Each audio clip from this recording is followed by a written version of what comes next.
시편 119편 135절 말씀입니다. 시편 119편 135절 말씀, 구약성경 896면 말씀입니다. 제가 봉독해 드리겠습니다. 주의 얼굴을 주의 종에게 비추시고 주의 율례로 나를 가르치소서. 아멘. 예전에 어떤 날에 비가 내리기 시작했습니다. 근데 여러분도 알다시피 요즘 우리나라는 별로 그런 경우가 없기는 하지만 비가 내리다 말다 내리다 말다 그런 날이 꼭 있지 않습니까? 어느 날은 그게 시원하게 쫙 오는 것도 아니고 아예 안 오는 것도 아니고 내리다 말다 막 되게 애매해요. 그래도 일단 비가 오니까 외출을 해야 되는데 그러면 이제 딱 옷도 입고 잘 입고 뭐 챙겨요? 팡! 우산을 펼치고 나갑니다. 근데 그냥 걸으면 너무 귀찮고 지루하니까 지하철까지 갈 때 요즘 사람들은 뭐 끼겠습니까? 쫙 이렇게 하고 걸어가요. 이제 음악 들으면서 리듬도 타고 바운스도 하고. 근데 옆에서 보면 이게 되게 재밌어요. 왜 그런 줄 아십니까? 사실 그 순간에는 비가 오지 않고 있었기 때문입니다. 다른 사람들 다 그냥 걸어가는데 혼자 막 이러고 걸어간 거예요. 근데 이 사람이 어느 순간 우산을 접었어요.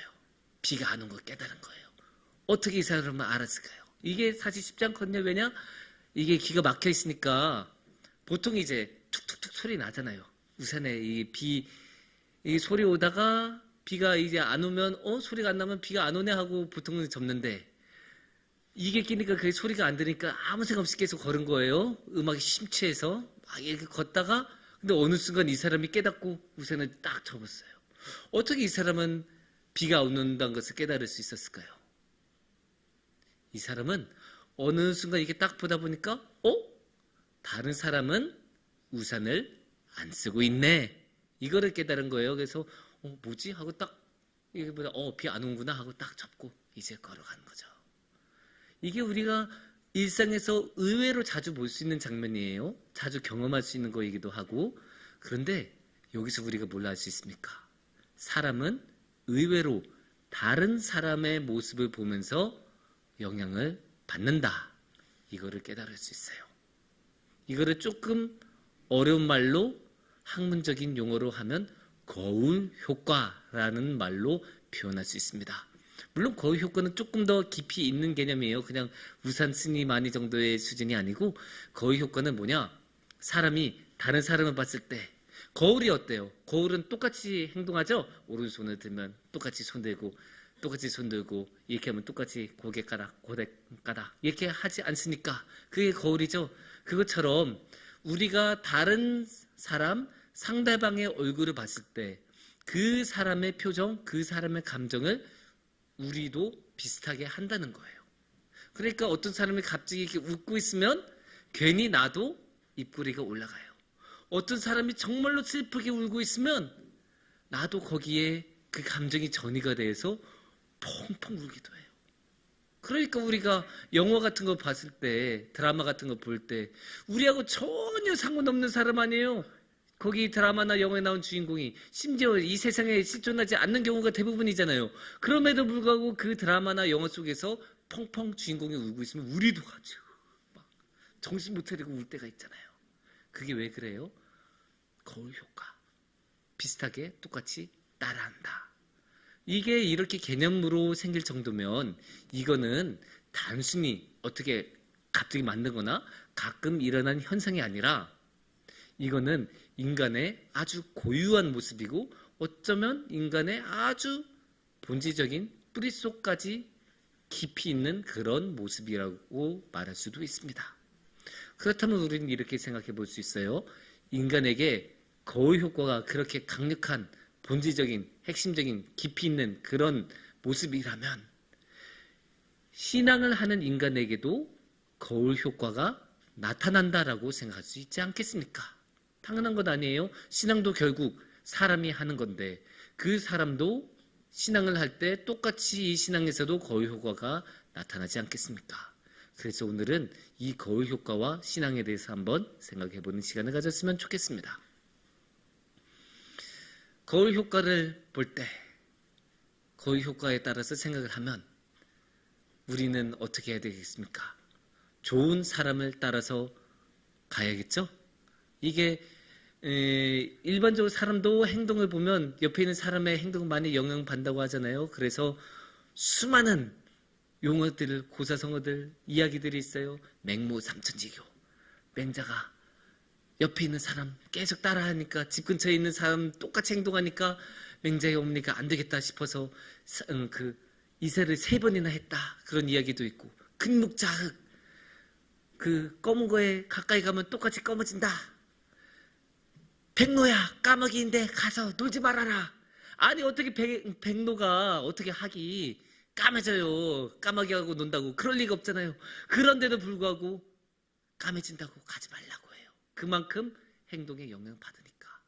그러면 똑같은 원리에 의해서, 거울 효과의 원리에 의해서 신앙에서는 우리가 어떻게 해야 되겠습니까? 신앙에서도 우리는 신앙이 아주 좋은 신실한 장로님, 집사님, 권사님을 따라야 되지 않겠습니까? 신앙생활을 그렇게 열심히 하지 않는 그런 이상한 사람들을 따라하다 보면 매주 예배 나온 것도 한 번씩 빼먹기 시작하고, 그렇게 한 번씩 빼먹기 시작하는 게 2번 되고 3번 되고, 그러다 보면 어느새 저기가 교회였지, 그렇게 생각하게 돼요.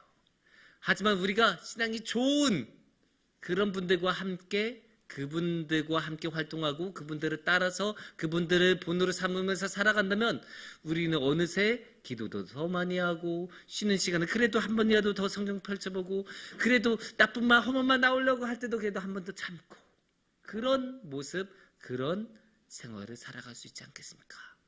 그래서 우리는 이 거울 효과의 원칙에 따르면 우리의 눈은 가장 어디를 향해야 되겠습니까?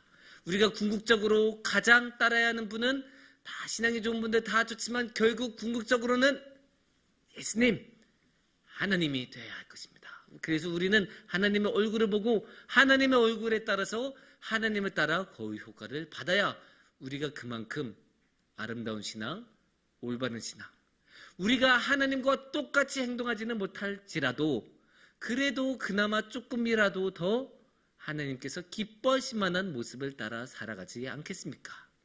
그래서 오늘 말씀도 이렇게 말씀을 하고 계신 거예요. 오늘 말씀을 보시면, 오늘의 말씀 135절을 보시면, 주의 얼굴을 주의 종에게 비추시고 주의 율례로 나를 가르치소서. 주의 얼굴로 어떻게 해요? 주의 종에게 비추시고, 주님의 얼굴, 하나님의 얼굴을 이 종에게 보여주세요. 제가 하나님의 얼굴을 보고 싶습니다. 이렇게 지금 고백을 하고 있는 거죠.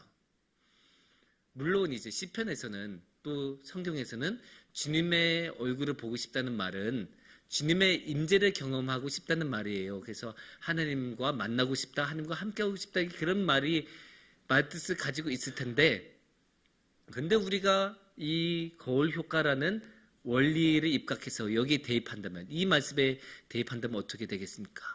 하나님, 저는 주님의 얼굴을 보고 싶습니다. 왜냐?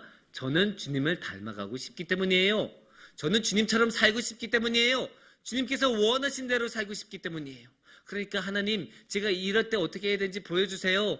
제가 주님을 따라서 살아가기를 원합니다. 이런 말씀을 하고 있다고 볼 수 있는 거예요. 그래서 그 뒤에 다시 한번 135절 말씀을 보시면, 주의 얼굴을 보여주신 다음에 뭐라고 합니까? 주의 율례로 나를 가르치소서. 율례라는 말을 율법이라고 생각하면 되거든요. 율법을 가르쳐달라라는 말은 뭐겠습니까? 내가 그 율법을 잘 알고 그 율법을 따라 살고 싶습니다, 이 말이죠. 그러니까 그 율법을 그냥 가르치고 머릿속에만 집어넣고 그냥 머릿속에 달달 암기만 하고 살겠습니까? 아니잖아요. 그 율법을 잘 알고 싶은 이유는 결국 그 율법대로 살고 싶다는 건데, 그만큼 그 율법은 하나님의 뜻이 나타나는 도구였기 때문에, 최소한 이 시편 시대에서는 그게 하나님의 뜻을 보여주는 그런 도구였고 길이었기 때문에, 하나님의 율법을 잘 알고 싶고 그것을 잘 따른다는 것은 결국 하나님의 말씀을, 하나님의 뜻을 잘 따라간다는 뜻이 됩니다. 그렇게 여기서 시편 기자는 너무나 하나님의 말씀을 잘 따르고 싶어 했고 하나님과 똑같은 모습으로 하나님한테 최대한 닮아가는 모습으로 살아가고 싶다라고 고백하고 있는 거예요. 그냥 하나님의 얼굴을 한번 보고 싶다 이런 게 아니잖아요. 무슨 운동선수의 팬이, 무슨 연예인, 영화배우의 팬이 한 번이라도 같이 보고 싶어요, 한 번이라도 얼굴 보고 같이 셀카 찍고 이런 게 아니잖아요. 정말로 하나님의 뜻을 따르고 하나님께서 기뻐하시는 모습대로 살아가고 싶다. 이 말씀을 지금 고백하고 있는 거예요. 그런데 이 말씀 우리가 항상 주의하고 항상 마음속에 품어야 돼요. 왜냐? 우리는 신앙이 항상 쭉 이렇게 갈 거라고 생각하는데 생각해보면 우리가 주님의 얼굴을 못 보면 어느새가 이게 쭉 내려가거든요. 이게 중력이 있는 것처럼 어느새 이게 쭉 조금 더 빨리 내려가는 분들도 있고 좀 느리게 내려가는 분들도 있지만 어쨌든 아래로 내려가요. 주님의 얼굴을 못 보면. 가장 대표적인 성경인물 솔로몬. 솔로몬이 어떤 왕이에요? 지혜의 왕이 아니에요. 근데 이 지혜 원래부터 가지고 있었나요? 태어날 때부터 솔로몬이 이렇게 지혜로웠어요? 아니에요. 솔로몬은 어떻게 지혜로워졌습니까? 하나님께서 그 지혜를 선물로 주시지 않았습니까? 하나님께서 부어주신 은사였어요. 그런데 하나님께서 그 은사를 왜 주셨습니까? 솔로몬이 그만큼 받을 만한 사람이었으니까. 그 기도하는 모습을 보시고 그 구하는 모습을 보시고 야, 얘는 된다. 그 기도하고 하나님을 만났을 때 그 솔로몬이 말하는 모습을 보고 아, 이 솔로몬은 정말로 지혜를 감당할 만한 사람이 되겠구나. 내가 얘는 정말로 지혜를 주고 필요한 다른 모든 것도 줘야겠구나. 이렇게 해서 지혜를 주셨잖아요. 그만큼 솔로몬은 신앙적으로 아주 성숙했던 사람이었고 아주 높은 수준에 있었던 사람이라고 우리는 말할 수 있습니다. 하지만 솔로몬의 말년이 어땠습니까? 솔로몬은 결국 말년에 하나님으로부터 아주 멀어졌다는 모습을 볼 수 있어요. 왜 그랬습니까? 솔로몬 시대의 이스라엘은 굉장히 부강하고 확장 정책도 많이 펼치고 외교적으로 강력했던 시대예요.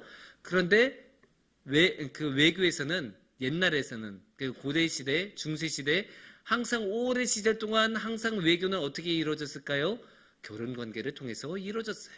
특히 왕족 간의 결혼 관계. 그래서 솔로몬은 그런 외교 관계를 이루기 위해서 주변 국가들의 그 말은 다른 말로 하면 이방 족속들의 그런 왕족들과 결혼을 많이 했어요. 그렇게 결혼을 많이 하다 보면 어떻게 해요? 당연히 그 사람의 그런 사회적 위치나 외교 관계를 고려해서라도 이 사람의 풍습도 따라줘야 되고 이 사람하고 대화도 많이 해야 되고 만남도 많이 가져야 되고 그러다 보면 그 효과를 어디서 받겠습니까? 이 이방 사람에게서 받겠죠. 근데 이게 이방 사람이 한 명만인 것도 아니에요. 수백 명의 여인들과 그렇게 외교 관계를 통해 결혼했다고 했잖아요. 그러면 수백 개의 거의 효과를 받는 거예요. 그럼 어떻게 돼요? 어느샌가 하나님을 바라볼 시간은 줄어들겠죠. 당연한 거 아니에요. 다른 부인들을 그렇게 신경 쓰고 그들과 함께 시간을 보내다 보면 당연히 하나님과 함께하는 시간은 줄어들 수밖에 없어요. 인간은 모두 다 24시간의 시간밖에 안 주어지니까 당연한 거예요. 그러다 보면 하나님과의 거의 효과는 줄어드는 게 당연한 이치 아니겠습니까? 하나님과 만나는 시간이 줄어드니 하나님으로부터 받는 영향도 줄어들고 그 대신에 어떻게 돼요? 이 이방 족속들에게 받는 영향력이 점점점 늘어나겠죠. 그래서 솔로몬은 아주 안 좋은 안타까운 결말을 맞이하게 됩니다. 물론 우리는 이렇게 편하게 난방기에서 따뜻하게 이렇게 있으면서 그래 솔로몬 왜 그랬대 이렇게 생각을 하지만 근데 우리가 생각해야 되는 게 우리도 언제든지 솔로몬과 같은 그런 상황에 놓일 수 있습니다. 왜냐? 우리가 살아가는 세상 너무 바쁘죠? 그 가운데 하나님 보는 건 너무 어려워요. 특히나 우리는 일상을 살아가면서 하나님 말고 다른 얼굴들을 너무 많이 봐요. 그게 직접 인간끼리 뭐 회사 일 하면서 만나는 것도 있겠지만 TV를 통해서 매체를 통해서 너무나 많은 얼굴들을 봐요. 그러니까 당연히 하나님을 바라보는 시간은 줄어들고 하나님으로부터 받는 거의 효과는 줄어들고 어디서부터 거의 효과를 받겠습니까? 이 세상으로부터 거의 효과를 계속 받는 거예요. 여기에 우리의 어려움이 있어요. 하나님은 그렇게 사진으로 나타나신 분도 아니고 직접 이렇게 만질 수 있는 분도 아니다 보니까 하나님을 계속 보는 게 그렇게 쉽지 않아요. 생각처럼 쉽지 않아요. 우리 마음처럼 그렇게 잘 되지 않아요. 그러다 보면 우리도 어느샌가 솔로몬처럼 세상만 바라보고 세상으로부터만 거울 효과를 받는 그런 모습을 볼 수 있어요. 하지만 다행히도 하나님께서는 이런 우리의 어려움을 아시고 이런 어려움을 해결해 주시기 위해서 아주 큰 결단을 내리셨습니다. 그게 무엇이었겠습니까? 하나님께서 직접 이 땅에 오시는 거죠. 하나님께서 예수님으로 그 태초에 하나님과 함께했던 그 말씀이 육신이 되어서 이 땅에 우리 곁에 오셨습니다. 그래서 우리와 살과 살로 만나고 얼굴과 얼굴로 만나는 그 모습으로 우리 곁에 오셨어요. 왜냐? 우리를 잃어버리고 싶지 않으셨기 때문에. 왜냐? 내버려두면 엉뚱한 것만 보고 엉뚱한 것에서만 거울 효과를 받기 때문에. 그렇게 하면 당연히 어둠의 길로 빠질 수밖에 없기 때문에 그거를 염려하신 하나님, 그거를 내버려 두실 수 없던 하나님은 예수님께서 이렇게 오시고 그 아들을 보내시고, 그래서 예수님께서 우리 곁에 얼굴을 보여주시면서 이렇게 살아가야 된다, 이렇게 살아가야 한다, 평생을 보여주신 것 아닙니까? 저 십자가에 매달리시기까지, 그 마지막 순간까지 어떻게 살아가야 되는지, 어떻게 죽어야 하는지까지 보여주신 분이 예수님이에요. 그렇게 하면 우리는 어디로부터 거울 효과를 받아야 되는지 똑똑히 알 수 있고, 아무리 이 세상에 흔들려도 다시 돌아갈 수 있는, 다시 볼 수 있는 얼굴을 우리는 얻은 거예요. 이게 얼마나 큰 은혜입니까? 하나님께서 우리 그냥 내버려 두셔도 상관없었어요. 왜냐? 우리는 그럴 만한 죄인이었으니까. 내버려둬도 어느 누구도 욕할 수 없는 죄인이었으니까 하나님께서 우리를 버린다고 해도 어느 누가 항의할 수가 없어요. 그런 사람들이에요, 우리는. 그럼에도 불구하고 주님께서는 우리를 너무 사랑하셔서 우리 곁에 오셨고 우리에게 얼굴을 보여주셨어요. 이게 얼마나 큰 은혜입니까? 너무나 큰 은혜이죠. 그러니까 우리가 이 은혜를 꼭 품고 그 은혜에 따라 살면서, 이제는 그 은혜를 우리만 이렇게 꼭 품고 있으면 안 돼요. 그 은혜에 따라서 우리도 살아야 돼요. 그게 어떻게 살아가는 것이냐 하면, 우리가 이제는 다른 사람들의 거울이 돼야 돼요. 이제는 우리가 다른 사람들에게 거울 효과를 줄 수 있어야 돼요. 어떤 효과입니까? 우리를 통해 다른 사람들이 하나님을 볼 수 있게 돼야 돼요. 그래서 우리가 우리의 이웃들에게 거울 효과가 되어줘야 돼요. 먼저는 교회 내의 이웃들. 이게 그냥 제가 생각해낸 말이 아니에요. 분명히 성경 말씀에 나온 이야기입니다. 갈라디아서 4장 19절에서는 바울이 이렇게 이야기를 전하고 있습니다. 나의 자녀들아, 너희 속에 그리스도의 형상을 이루기까지 다시 너희를 위하여 해산하는 수고를 하노니. 여기서 바울은 해산하는 수고, 얼마나 힘든 수고이겠습니까? 그거를 다시 한대요. 왜냐? 그리스도의 형상을 너희 안에 이루겠다라고 하지 않습니까? 그리스도의 형상이 결국 그리스도의 모습이고 하나님의 형상이지 않습니까? 그 하나님의 형상, 하나님의 모습, 하나님의 얼굴, 그 거울 효과를 너희 안에 일어나도록 내가 수고를 하고 나의 모든 것을 걸고 내 눈을 주어서라도 너희에게 이 거울 효과를 심어주겠다. 정말로 자신의 마음과 몸과 목숨을 모두 걸고 이야기하는 모습 아닙니까? 이렇게 우리는 교회 안에서 서로에게 거울 효과가 되어주고 서로에게 주님을 보여주는 거울이 돼야 돼요. 그게 바울이 보여주던 모습이었고 주님께서 우리에게 보여주신 모습이에요. 하지만 교회 안에서 끝나면 안 돼요. 우리는 한 걸음 더 나가야 돼요. 그래서 우리는 이제는 교회 밖의 이웃들에게도 우리의 모습을 보여줘야 돼요. 그래서 교회 밖의 이웃들에게도 거울이 되어서 하나님을 보여줄 수 있는 효과를 일으켜야 돼요. 이것 또한 성경 말씀에 나옵니다. 사도행전 2장 47절을 보시면 이렇게 말씀하고 계십니다. 하나님을 찬미하며 또 온 백성에게 칭송을 받으니 주께서 구원받는 사람을 날마다 더하게 하시니라. 이게 어떤 말씀이냐면, 처음에 이제 성령이 딱 부음받아서 처음에 예수님을 믿는 공동체가 교회의 모습으로 일어나서 말씀을 전하고 말씀을 대언하고 교회 모습으로 다른 사람들 앞에 나타났을 때 그 처음에 그 가장 뜨거웠을 때의 교회의 모습이에요. 근데 그 뜨거웠던 교회의 모습을 보고 이 온 백성이라는 게 결국 교회에 다니지 않던, 예수님을 믿지 않던 사람들이잖아요. 근데 조금만 생각해보면 이 사람들이 바로 얼마 전만 해도 예수님을 죽였던 사람들이에요. 예수님을 십자가에 못 박았던 사람들이에요. 근데 이 사람들이 예수님을 믿는 사람들을 보고 박해를 하지 않아요. 박해를 하지 않는 대신에 뭘 했다고 합니까? 온 백성이 하나님을 찬미하니라고 해요. 그러니까 당연히 잡아들여야 되는 사람 아니에요? 예수님을 믿었다고 했으니까. 근데 잡아들이지 않고 그 안에서 하나님의 모습을 본 거예요. 하나님을 찬미했다는 거는, 그 사람들을 보고 하나님을 찬양했다는 거는 결국 하나님을 봤다는 거 아니에요? 그냥 하나님을 찬양하는 건 아니잖아요. 그 사람들의 모습 속에서 여기 정말로 하나님의 뜻이 있고 하나님의 영이 있고 하나님의 영광이 있구나 라는 것을 느꼈기 때문에 이 사람들이 비록 그들이 죽였던 예수님의 제자들이었음에도 불구하고 이들을 보고 하나님을 찬양하고 하나님을 높였던 것입니다. 이렇게 우리는 이웃들에게 거의 효과가 되어줄 수 있고 되어줘야 한다라는 게 성경의 말씀입니다. 사랑하는 성도님들, 우리는 지금 대림절을 지내고 있습니다. 대림절은 어떤 절기입니까? 주님께서 오시는 것을 기다리고 기대하고 기념하는 절기입니다. 이 예수님께서는 우리에게 왜 오셨습니까? 우리에게 얼굴을 보여주시라고, 우리에게 거의 효과를 주시라고, 우리에게 하나님을 따를 수 있는 길을 열어주시라고 우리에게 오셨습니다.